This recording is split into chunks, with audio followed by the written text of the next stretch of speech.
Often people will start a Facebook or Instagram ad campaign, they won't get the results they want, but then they're not sure exactly what went wrong and what they need to do to actually fix it. That's what I'm going to cover in this video. I'm going to show you how to analyze and understand the data inside the Facebook Ad Manager and how to use that data to diagnose, find out what's wrong, and determine exactly what you need to be working on in order to fix your ad campaigns.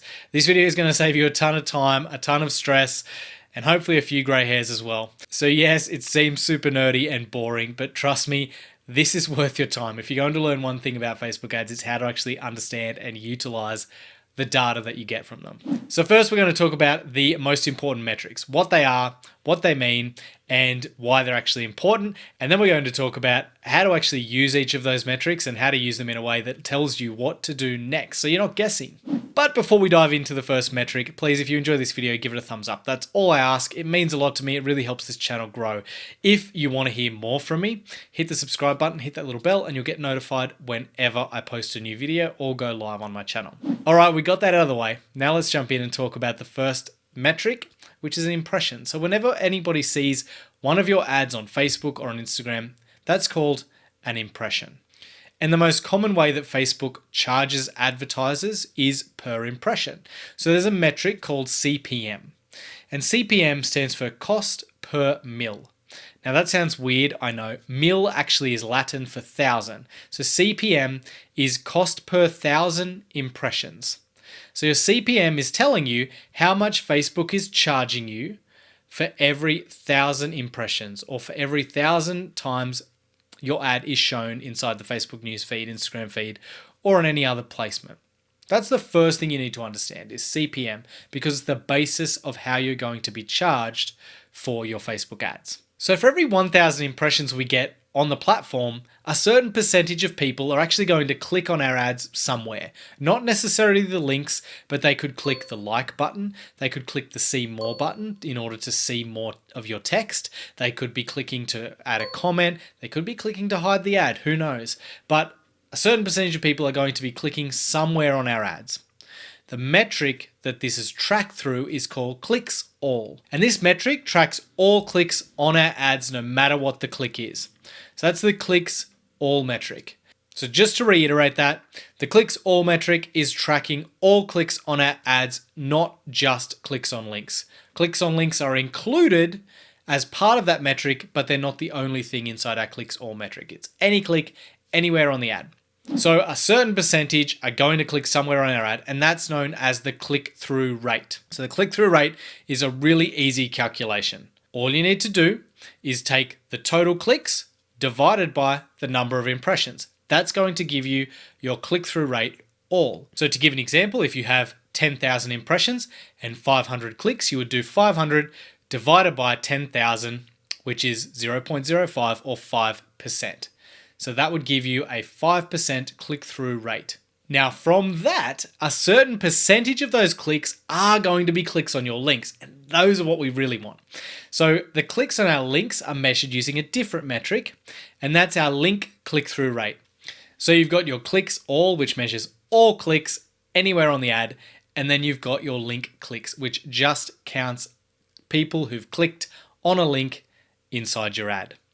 Now, the metric that we use to track the rate at which people are clicking on our links is the link click-through rate. So to calculate our link click-through rate, it's almost the same as our regular click-through rate, but we take the number of link clicks and we divide it by the number of impressions, and that gives us our link click-through rate. So to give an example, let's say we have 10,000 impressions and 250 link clicks. So we do 250 divided by 10,000. That gives us 0.02 or a 2% click-through rate. All right, how you going? Not confused yet? Sticking with me? Here's what happens next. If everybody who clicks on your ad, that's going to send them to a landing page. And for this example, for this video, we're going to assume that we're running to a landing page that collects a name and an email. So we're gathering leads from our Facebook ads. So a certain percentage are clicking on our links, they're going to our landing page. Now, unfortunately, not everybody who hits that page are going to enter their name and email address and click the submit button. That's just not the way it works. I wish it was. Our ads and our campaigns would be so much more effective if it was, but that's just not how it happens. So people are going to click the links in our ads. they're going to go to our landing page, and a certain percentage of those people that hit that page are going to enter their name and email, click the submit button, and go to our thank you page. That percentage, the people who enter their name and email and click the submit button, that is our landing page conversions. So every time somebody does that, it's a landing page conversion. And the way we measure that is our landing page conversion rate. So the easiest way to calculate our landing page conversion rate is to take the number of conversions or leads that we get from our ads and divide it by the number of link clicks. Let's say you get 100 conversions, but you had 200 link clicks. So you do 100 divided by 200, which gives us 0.5, which is a 50% conversion rate on our landing page. All right, so let's look at this step by step as a whole. Let's say you spend $100 on ads. You have a CPM of $20, meaning you're paying $20 per 1,000 impressions. So for that $100, you're going to get 5,000 impressions on the Facebook and Instagram ad platforms. Now, if you've got a link click-through rate of 2.5%, then that's going to get you 250 link clicks from your $100 budget. Then if your landing page converts at 40%, you're going to end up with 50 leads from your total spend of $100. That's going to give you a cost per lead of $2. So you can probably already see the impact that changing any of these metrics is going to have on our lead cost. If our CPM goes up, then our lead cost is going to go up as well. If our link click-through rate goes up, meaning more people are clicking on our ads, then that's going to push our lead cost down because we're getting more people hitting the landing page, more people converting. So changing any of these metrics is going to have an impact one way or the other on your overall lead cost. Now, finally, some of these leads are hopefully going to convert into customers. Now, these are tracked as purchases inside the Facebook Ad Manager, and the metric that I like to track here is our lead to sale conversion rate. So that simply means the number of our leads that are converting into sales.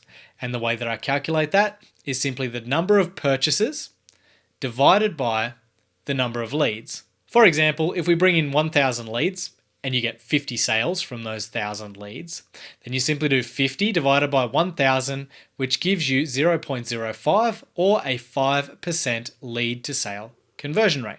And so from that, you probably want to calculate how much money you're actually making with your Facebook ads. That's known as return on ad spend, or ROAS. And you simply calculate your ROAS as the amount of money you brought in, so the total sales value, divided by the amount spent. For example, if you spend $1,000 and you bring in $2,250 in sales, you simply do 2,250 divided by 1,000, which gives you a ROAS of 225%. Still with me? Okay, good. Now we're going to talk about how to actually use these to diagnose what's wrong with your ads and how to use that to make decisions about where to best spend your time and what to work on fixing as a priority. So the first thing we're going to look at is the link click-through rate. And the question we're asking is, are people actually clicking the links on our ads? And to do that, we need to head over to the Facebook Ad Manager. Once you're in the Facebook Ad Manager, go down to the ad level, and then in the columns tab, we want to choose performance and clicks. And then in the breakdown tab, you want to go to delivery and break it down by placement. Now, this is very important. Most people won't tell you this. They'll give you benchmarks to stick to, but they don't actually tell you that those benchmarks actually differ based on the placement. And most people recommend now that when you set up a Facebook ad campaign, you choose the all placements option. When you choose all placements, you give Facebook the freedom to show your ads on whatever placement it thinks is best. So that means that for some campaigns, it might show your ads more on the Instagram stories feed, or for others, it might show your ads more on the Facebook news feed, and for others, it might choose right column. So depending on where Facebook is distributing your ads, it's going to change these benchmarks and these metrics. So what we're doing is we're looking at the breakdown by placement, and all of the benchmarks that I'm going to give you are for the Facebook news feed placement, both desktop and in the mobile app. So every benchmark that I give you, you want to be down here looking at the breakdown and just looking at Facebook newsfeed, mobile and desktop, so that you can accurately use these benchmarks in a meaningful way. All right, as I said, the first metric we're looking at is the link click-through rate for the Facebook newsfeed placements, both desktop and the mobile app. Now you want to actually look at that click-through rate and see if it's above 1%. If your link click-through rate is under 1%, then that's quite low, And we know straight away that that's something you need to work on because you're not getting enough people clicking on the links in your ads after they see them. So you really want to be above 1% at a minimum. If it's below that, then that's something that's a priority for you to fix. If you're at 1.5% link click-through rate, that is good. 2% is very good. Anything above 3% is excellent. So let's say your link click-through rate is below 1%. It means very few people are clicking the links on your ads and you need to improve it. You're probably wondering, what do I actually need to change? Before we know that, we need to dig just a little bit deeper. And what we're going to look at next is our click-through rate all. So we look at our click-through rate all, and the question we're asking now is, are people actually stopping and looking at my ads and interacting with them at all? Or are they just ignoring them and continuing to scroll through the feed without even acknowledging our ads exist? So have a look at your click-through rate all. And what we're looking for here is a click-through rate of 4% or higher, remember, for the Facebook newsfeed placements on desktop and in the mobile app.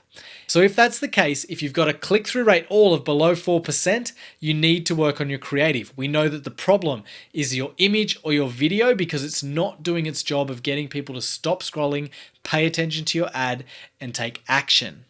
So next step, test new images, test new videos, leave everything else the same so you've got nice clean tests, but create new ads using same copy, same placements, same targeting, just with new images and video. And your goal is to see if you can get better images and video that will get people to stop scrolling and get people to pay attention to your ad.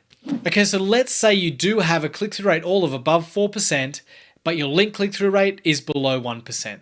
What that tells us is people are actually stopping, they're looking at your ad, they're clicking on it, they're probably clicking the see more button to read the rest of your copy, but the copy isn't doing a good job of convincing them to click on the link. You can see that in this example on the screen now. Now in this example, you can see the click-through rate all is almost exactly the same for both ads, but these ads run different copy. And you can see if we look at the link click-through rate, one is actually much higher than the other. Now, what that means is that one piece of copy is doing a great job of getting people to click on the link. It's convincing them to take that next step. But the other ad, the copy isn't as effective. It's not doing as good a job at convincing people to click those links. And so one copy is better than the other. We know that we'll keep that piece of copy and we'll try to iterate on that and we'll scrap the one that's not winning. So if you have a good click-through rate all and a low link click-through rate, then the answer is simple. The diagnosis is your copy is not working. You need to go and work on new copy, start new tests where you're keeping the same images and videos, but you're testing new copy and trying to improve that. If you want to learn more about ad copy, I've got a separate video on that. That's a whole new topic. I'll put a link at the top of this video now. It should pop up for you, and you can go check that out after this video if you want as well. So what if your link click-through rate is good? Let's say it's 1.5%, hopefully higher. People are clicking on the ad, they're going to the landing page, but your lead costs are still too high. Well, the next thing to look at is your landing page conversion rate. And you'll remember that's the percentage of people who are actually converting into a lead after they hit that landing page. So look at your landing page conversion rate. Remember, 40% is good, 50% is incredible. If you're at 30% or below, then that's an indicator that your landing page is not doing a great job of getting people to convert into leads, and you know you need to work on your landing page. Now, I do have a video on improving your landing page conversion rates. I'll put a link, it should pop up now at the top of this video, so you can check that out after you finish watching this video if that's something you need to work on. Now, what if you're doing all this right? What if your lead costs are good, but for some reason, you're still not generating the return on ad spend that you want? In other words, you're not making as much money from your ads as you'd like to. Well, that's where you move on to that next metric, which is your lead to sale conversion rate. Now, this varies wildly across sales funnels and industries and all different types of things. But for this example, let's say you're using a webinar funnel and you're selling an online course somewhere between $300 and $1,000. Generally, a good lead to sale conversion rate that I like to shoot for there is 2%. If your lead to sale conversion rate is below 2% and you're running a webinar and you've got a course between $300 and $1,000, then that really is something that you need to be focused on because not enough of your leads are actually converting into sales. Now, naturally, if you've got a more expensive course, if you're more towards the $1,000 price point, then your lead to sales conversion rate is going to be lower. If you've got a lower priced product, then naturally your lead to sale conversion rate is going to be a bit on the higher end. So 2% is what we're shooting for, but there is wiggle room around there. Like it's going to vary depending on the price point. But regardless, if you're below 2%, make it a point to improve your lead to sale conversion rate. Now, the way to do that is by improving your sales funnel. So whether it's the webinar, whether it's your sales pages, your checkout page, all of those different things, it's beyond the scope of this video because that's another huge video in itself, but definitely work on improving that lead to sale conversion rate. I actually recommend no matter what, you should always be working to improve that lead to sale conversion rate in parallel with improving the performance of your ads and reducing your lead cost. And the reason for that is because if you're shooting for a particular return on ad spend, you're going to get to that goal much quicker if you're improving your lead to sale conversion rate and lowering your lead costs at the same time than if you're just trying to focus on Facebook ads alone. So if you're enjoying this video, all I ask is that you hit that like button. It means a ton. It helps me grow the channel. And if you're getting value, it's a great way to show your support. If you want to hear more from me, click subscribe, click that little bell, and you'll get notified whenever I release a new video on Facebook advertising or digital marketing. Thanks again for watching. Let me know what you thought of this video in the comments below, or if you've got any questions, I'll be back here answering them for you. And again, I always appreciate your time. Thanks for watching. I'll talk to you soon. Bye. So make sure you stick with me right to the end in order to... So first we're going to jump in and talk about the most important metrics, what they are, how to understand, how to use each of those metrics, and how to actually, what am I trying to say here? First, we're going to talk about the link.